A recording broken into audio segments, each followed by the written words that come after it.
이솝어에 나오는 고양이 목에 방울 달기라고 하는 이야기가 있습니다. 어느 날 쥐들이 모여서 주인집 고양이에 대한 대책회의를 시작을 했습니다. 정말인지 무서워서 못 살겠어요. 부엌에 빵부석이라도 먹을까 하고 어신거리다가 고양이에게 잡혀간 쥐가 한둘이 아니에요. 쥐들은 고양이 때문에 하루도 마음 놓고 살 수가 없었습니다. 아무리 쥐구멍이 많다고 해도 고양이가 나타나면 쥐들은 벌벌 떨다가 한 발자국도 움직이지 못하고 꼼짝없이 잡혀 먹혔습니다. 그러던 중 기가 막힌 아이디어가 나왔습니다. 고양이 목에 방울을 달아주자라고 하는 것이었습니다. 그러면 고양이가 나타날 때 방울 소리가 들리고 그때 도망치면 된다, 그런 생각을 했죠. 듣고 있던 쥐들은 모두가 박수치면서 환호성을 질렀습니다. 참으로 기가 막힌 아이디어였습니다. 이제는 고양이 목에 방울만 달면 모든 문제가 해결되는 그런 상황이었어요. 근데 그때 그러면 누가 고양이 목에 방울을 달죠? 순식간에 쥐죽은 듯 조용해졌습니다. 그리고는 이런저런 변명과 핑계를 늘어놓으면서 뿔뿔이 흩어져 사라졌습니다. 아이디어는 참 좋았지만 용기가 나지 않았고 실천하기가 힘들었다고 하는 것이죠. 내가 살기 위해서 고양이 목에 방울을 달자라고 하는 것인데 그렇게 하려면 내가 죽어야만 되기 때문이었습니다. 오늘 우리도 마찬가지 아닌가요?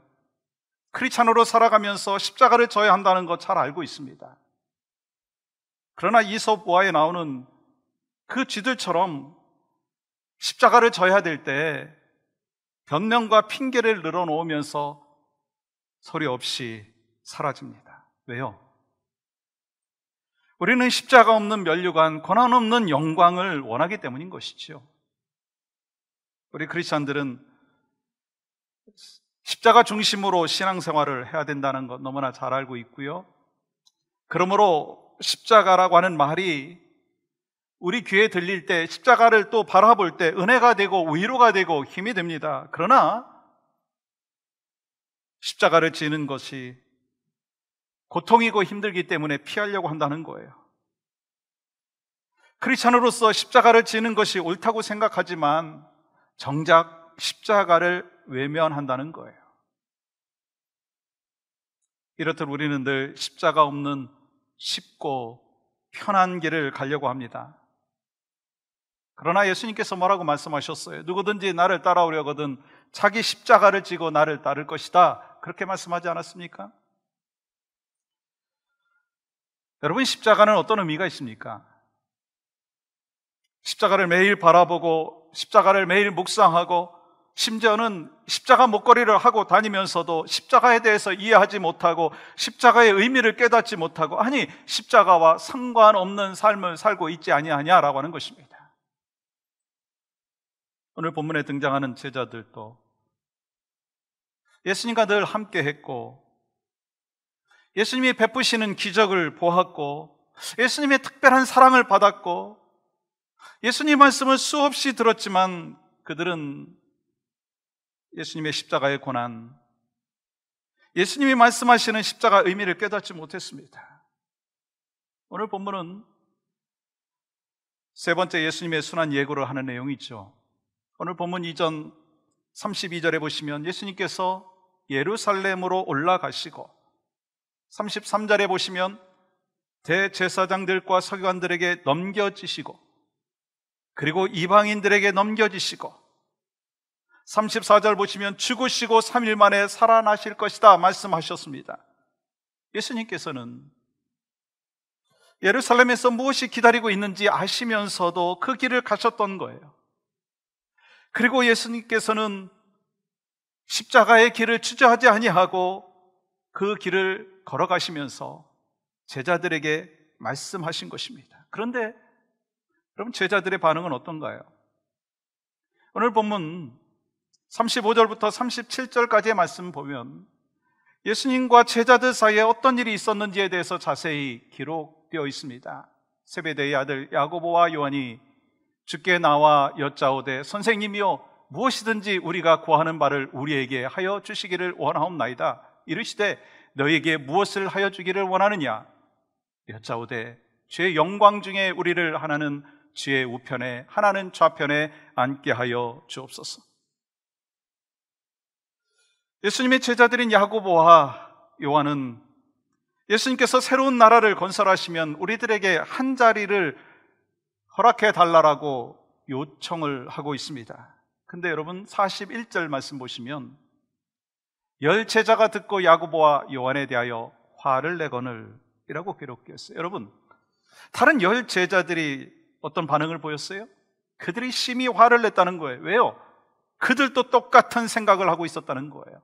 그러니까 다른 10명의 제자들도 마찬가지로 예수님을 통해서 이 땅에서 세상의 욕망을 채우고자 하려고 하는 마음이 있었다라고 하는 것입니다. 그때 예수님께서 이렇게 말씀하시죠. 38절부터 39절 말씀 보시면 예수께서 이르시되 너희는 너희가 구하는 것을 알지 못하는도다. 내가 마시는 잔을 너희가 마실 수 있으며 내가 받는 세례를 너희가 받을 수 있느냐? 그들이 말하되 할 수 있나이다. 예수님께서는 제자들에게 내가 마시는 잔을 너희가 마실 수 있으며 내가 받는 세례를 너희가 받을 수 있느냐? 묻고 계시죠. 여기서 잔이라고 하는 의미는 십자가의 고난과 죽음을 의미하는 것입니다. 우리가 자주 쓰는 말 중에 No cross, no crown이라고 하는 말이 있죠. 고난을 통과하지 아니하면 영광의 순간이 올 수가 없다라고 하는 것입니다. 무슨 말인가요? 이 영광의 길로 걸어가는 그 삶의 여정이요 얼마나 험난한지에 대해서 말씀하고 있다라고 하는 것입니다. 그런데 제자들은요 주저하지 아니하고 마실 수 있다고 대답하고 있습니다. 그들은 세상에서 누릴 영광만 생각하고 있다라고 하는 거예요. 그러므로 예수님과 제자들은 지금 대화는 하고 있지만 제자들은 잔의 의미가 무엇인지를 전혀 이해하지 못하고 잔을 마시겠다고 말하고 있는 것입니다.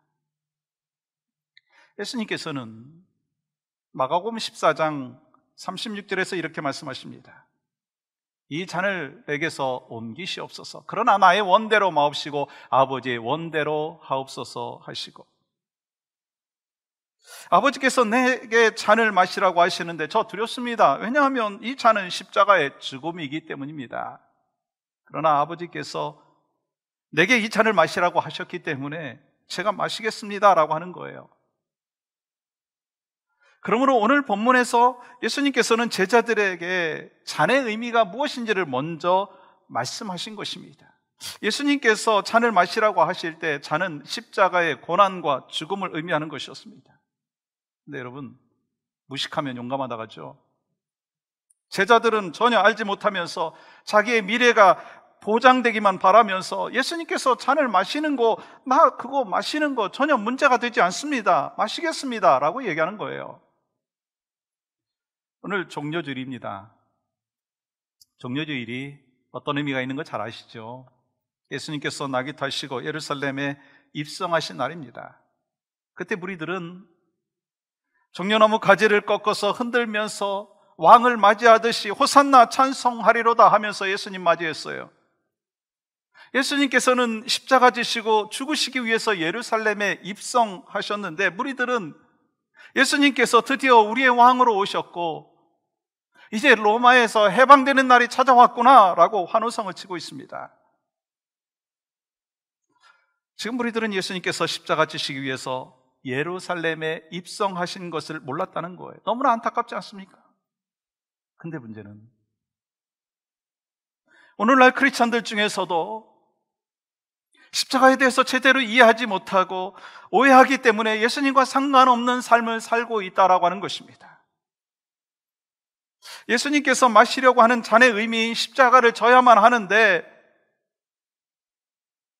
그 십자가에 대해서 생각하지 못하면서 오직 하나님 나라의 왕좌에 앉으려고 하는, 그래서 십자가의 진정한 의미를 깨닫지 못하며 살아가고 있다는 거예요. 오늘은 2021년 종려주일이고 오늘을 시작으로 해서 이번 한 주간은 예수님께서 십자가에 못 박혀 돌아가신 순환 주간을 하나님 앞에 올려드립니다. 그래서 오늘 말씀을 통해서 우리가 십자가의 의미를 더 깊이 깨닫는 귀한 은혜가 있기를 원하는데요. 첫 번째, 십자가는요, 내가 죽는 것입니다. 십자가는 내가 죽는 것입니다. 오늘날 기독교 하면 십자가를 떠올릴 정도로 십자가는 기독교의 상징물이 되었습니다. 그리고 이 십자가는 초대교회 기독교 시대 때도 마찬가지로 상징이 되었었는데요. 문제는 이 초대교회 성도들이 십자가를 바라보면서 묵상했던 그 의미와 오늘날 우리들이 십자가를 바라보면서 묵상하고 있는 그 의미가, 아니, 깊이가 다르다라고 하는 거예요. 오늘날 십자가가 있으면 저곳이 교회이구나, 십자가 목걸이를 달고 다니면 크리스찬이구나 라고 하는 그 정도의 생각만 하는 경우가 있습니다. 그런데 초대교회 때 십자가 신앙으로 산다라고 하는 것은 어떤 의미가 있습니까? 저 사람은 예수님 때문에 죽을 수도 있겠다라고 하는 생각을 할 정도였다라고 하는 것입니다. 그렇기 때문에 오늘날 우리가 생각하는 십자가와 초대교회 성도들이 경험했던 십자가의 깊이와 넓이가 다르다고 하는 거예요. 사랑하는 여러분, 초대교회 성도들에게 예수님을 믿고 십자가를 진다라고 하는 것을 말해줄 필요가 없었습니다. 왜요? 그 당시 예수 그리스도를 믿고 따르는 사람들에게는 십자가 지고 사는 것이 자기가 죽는 것임을 알고 있었다라고 하는 것입니다. 그런데 오늘날 우리의 모습은 어떤가요? 마치 오늘 본문에 나오는 제자들처럼, 야고보와 요한처럼 예수님이 마시는 잔이 무엇인지를 알지 못하면서도 그 잔을 마시겠습니다 하는 거 아닌가요? 즉 십자가 지고 살겠습니다, 수없이 결단을 하고 그렇게 사는 것 같지만 실제로 십자가 지려고 하는 분들이 적다라고 하는 거예요. 목사인 저는 어떤가? 말씀을 듣는 여러분은 어떠신가요? 우리 예수님을 따르는 길이 꽃길이 아닌 거 아시죠? 천국에서 면류관이 준비되어 있지만 이 땅에서는 반드시 십자가의 죽음을 통과해야 되고요, 십자가를 져야 한다라고 하는 거예요.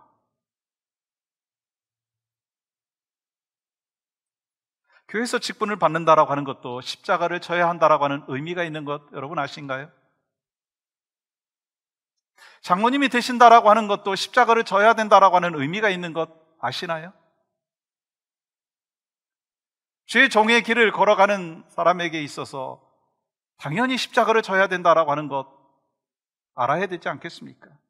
권사가 되고 안수집사가 되고 집사가 되고, 아니 교회 등록한다라고 하는 그 자체가 십자가를 져야 된다는 의미이고 십자가에서 죽어야 된다라고 하는 의미가 포함되어 있다라고 하는 것입니다. 아멘이신가요? 십자가에서 내가 죽어야 된다고 하면 아멘 안 하시는 것 같아요.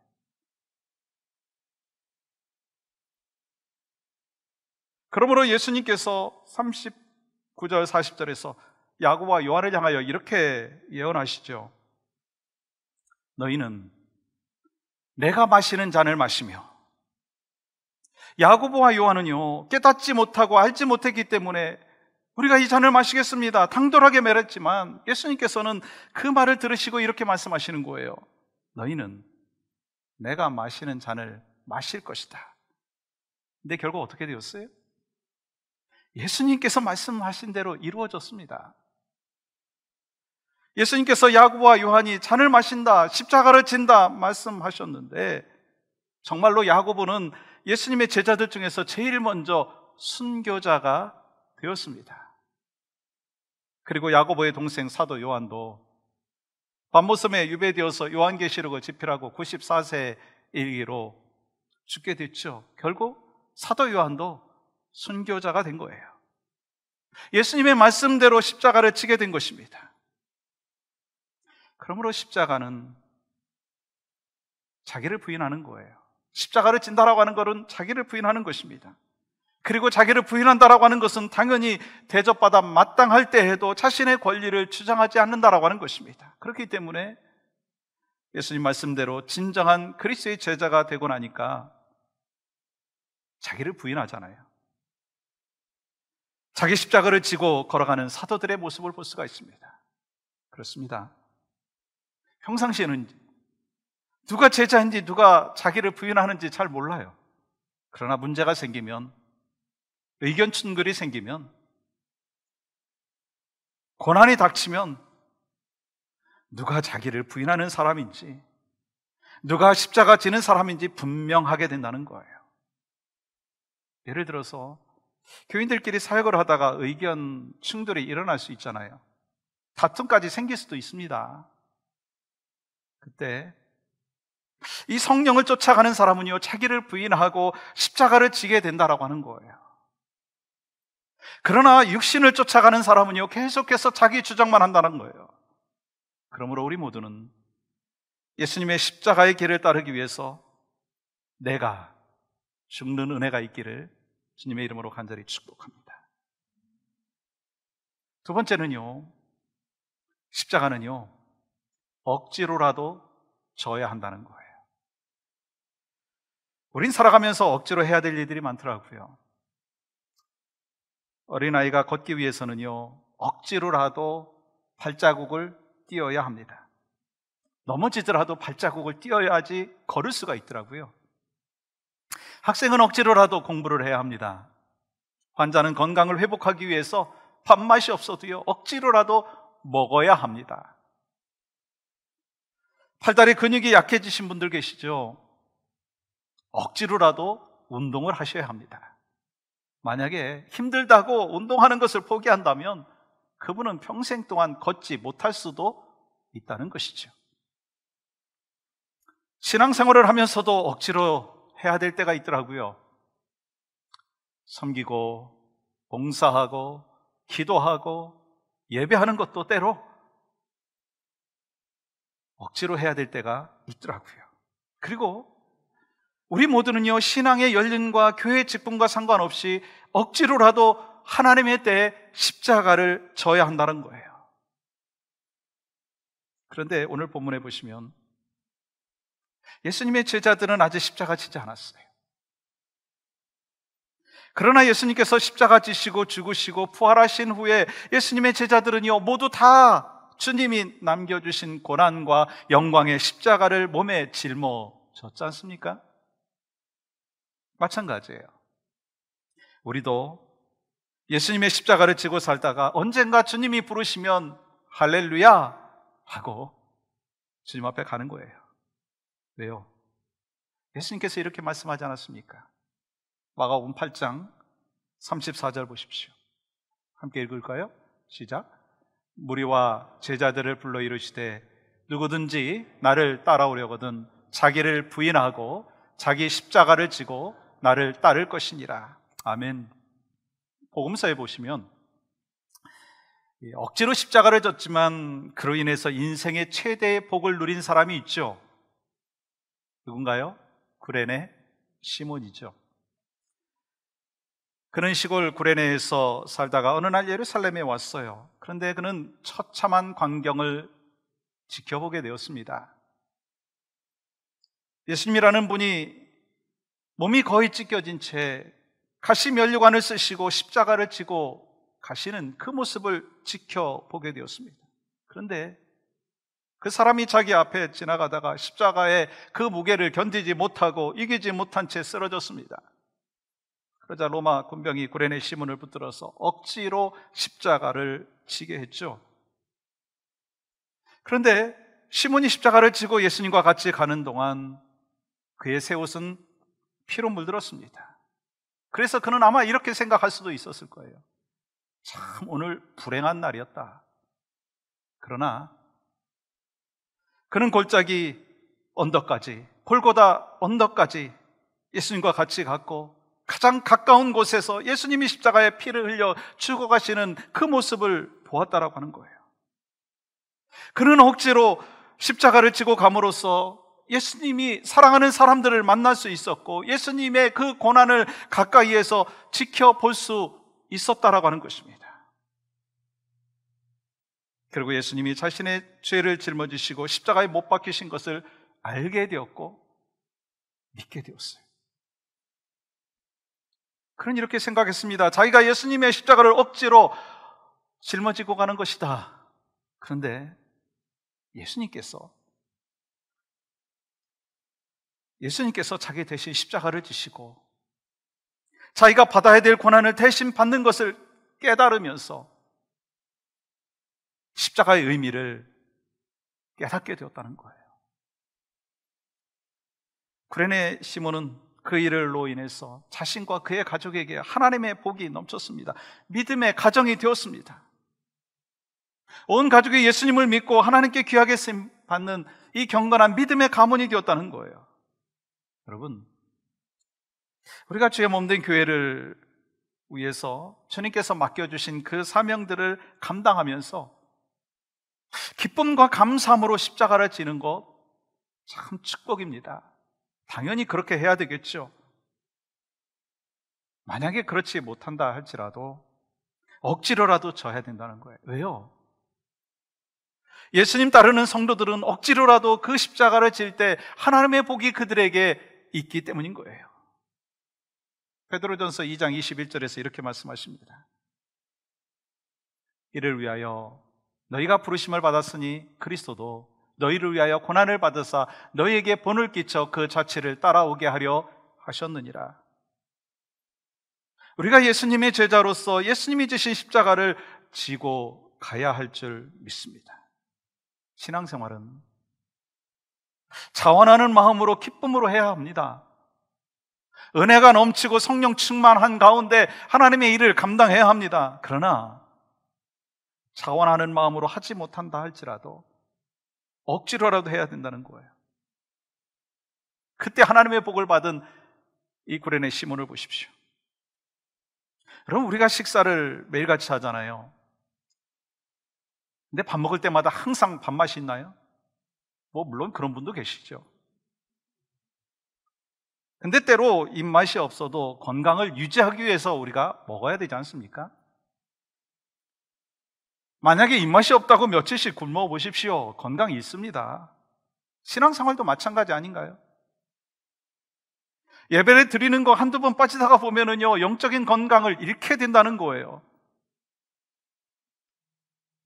기도하기 힘들다고 기도를 쉬면 아예 기도를 잃을 수도 있다라고 하는 것입니다. 억지로라도 예배하고 말씀 보고 엎드려 기도하고 억지로 십자가를 진다면 그 가운데 하나님께서 주시는 은혜와 능력을 체험할 수가 있고 하나님의 복을 받게 된다는 것입니다. 오늘 2021년 종려주일을 시작으로 해서 순환주간이 시작되잖아요. 이 교회 역사를 보면 성도들이 가장 큰 은혜를 받았던 때가 바로 이 순환주간이더라고요. 그래서 과거에 함께 쓰임받았던, 하나님에게 쓰임받았던 사람들 중에는 이 순환주간에 큰 은혜를 받았던, 그래서 변화되었던 사람들이 참으로 많습니다. 그렇다면 우리가 하나님의 은혜를 받기 위해서 순환주간에 품어야 될 마음이 어떤 마음일까요? 내가 십자가 지겠습니다. 그리고 내가 예수 그리스도 안에서 날마다 죽겠습니다. 그런 의미에서 다른 사람이 죽었는가 문제가 아니라 내가 죽는 것이 중요하다고 하는 거예요. 사랑하는 여러분, 2021년 순환주간 주님이 여러분에게 질문합니다. 십자가를 질 수 있나? 그렇게 질문하실 때 여러분은 뭐라고 대답하시겠습니까?